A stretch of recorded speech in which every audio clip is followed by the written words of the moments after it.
د چین چارواکو ویلي د جنوري تر 28 پورې له کورونا وایرسه د مړو شمیر 130 ته رسیدلی دی. د چین صحت کمیشن ویلي په وایرس اخته کسانو شمیر 15902 دی. د استرالیا د لګیدونکو ناروغیو لیبارټري مشر ډاکټر مایک کیټن ویلي د وایرس د لیبارټري بڼه جوړه کړې ده. موږ سمدستي دا له نړیوالو همکارانو سره شریک کړل چې هغوی داسې اوزار جوړ کړي چې له مخې یې د وایرس معلومولو او د واکسین او دوايانو په جوړولو کې مرسته وشي. په یورپ، امریکا او منځني ختیځ کې هم د کورونا وایرس ناروغان ثبت شوي دي. د فلسطیني انتظامی مشر محمود عباس د منځني ختیځ په اړه د ولسمشر ټرمپ د سولې پلان سازش بللی دی.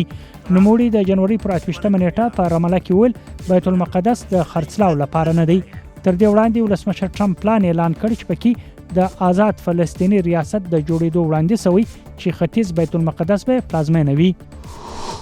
د امریکا یو کمپنۍ اوس کولای شي چې له زړو جامو نوې جامې جوړ کړي.